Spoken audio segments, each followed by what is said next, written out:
But now we better move on to Dave Wright from ESRI. And so he's going to talk to us about how the ESRI, the ArcGIS platform, can integrate with imagery, terrain, and multidimensional data that's cloud optimized. So yeah, thanks. Welcome, David, and take it away.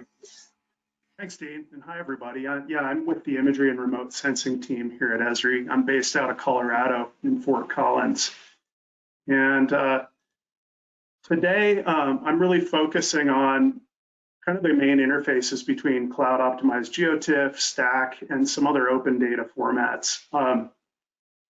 Image data management is our foundation for all of this kind of activity around the edge here with map production, visualization, and even AI.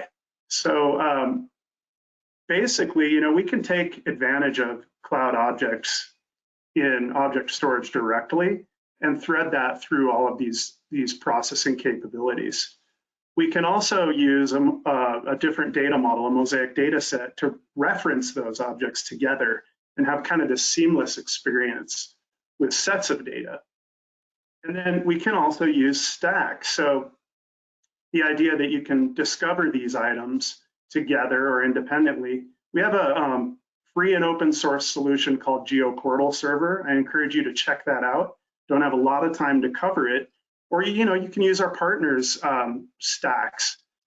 This is just a quick look, and starting at version 2, we enable the visualization of the density of search results, all kinds of different customizations around the search indices, and the kinds of filters that you can expose when you're conducting a search. Then for your sets of data, you can use this STAC endpoint and just consume that directly. So I mentioned how data management really starts the foundation, and then we can take advantage of this full spectrum of analysis capabilities in ArcGIS. It starts with tools, and so for direct consumption of cloud optimized data, we have something called an ArcGIS cloud storage connection. It's really just translating a local encrypted file on disk to your storage, if that's not completely open, and just using a virtual system path so that we can consume that directly, that item as a raster layer, or mentioned using a Mosaic data set. And we just reference the data. It can be anything, satellite, aerial, drone, categorical, or terrain. Harvest all that metadata as it's being added and define that in a geodatabase. That gives us a place where we can specify processing, mosaicing rules, custom like system level raster functions that you can chain together and build your own rendering sets. And you can view these items independently or together as a fluid set of imagery. So you're still using that one cloud storage footprint, but sourcing many different applications. And this cloud storage connection file is something that you can, sorry about that, go back. You can ad hoc just browse and get your properties or use those directly in your maps and scenes. And with Wright permissions on the connection, you can actually use some other tools to transfer files in and out.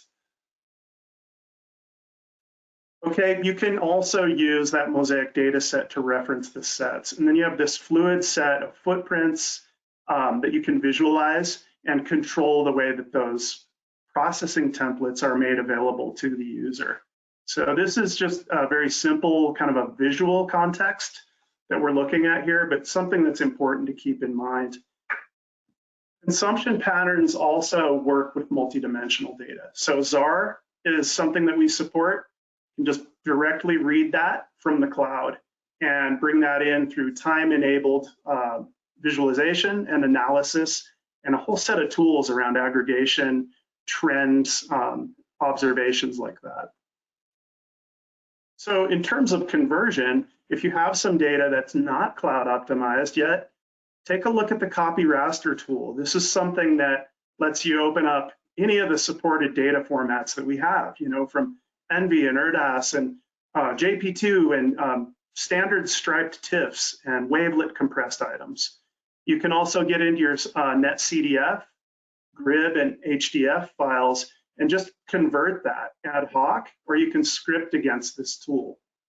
And if you really want to get some deep control around the data that you're converting, just source your image source as a Mosaic data set or a multidimensional Mosaic data set. So another tool, this one's powerful. You can download it from GitHub and basically just have a visual context around configuring your options. You can take your input sources and your destinations from local or cloud storage, and then we expose visually all of those options that we're really driving underneath the hood with GDAL. So from there, you can pick that up.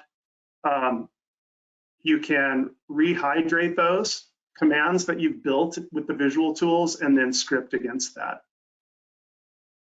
And there's 3 ways to accomplish image analysis, mainly in ArcGIS. You can use those tools we started to talk about.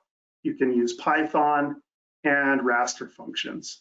And so these Python libraries are powerful, and you put them together, the ArcGIS API for Python and ArcPy, there's just so much that you can accomplish in terms of data science, geospatial analysis, and really enriching your GIS. So I'm going to close with mentioning ArcGIS API for Python has some new methods that you can explore, really allowing us to instantiate a raster or a raster collection from a STAC search. So this is one of the ways that we're beginning to bring those to your fingertips with cloud optimized data. Back to you. All right, yeah, thanks for that bit of a whirlwind through the ArcGIS ecosystem. Thanks, David. And in the interest of time, I didn't see any questions, so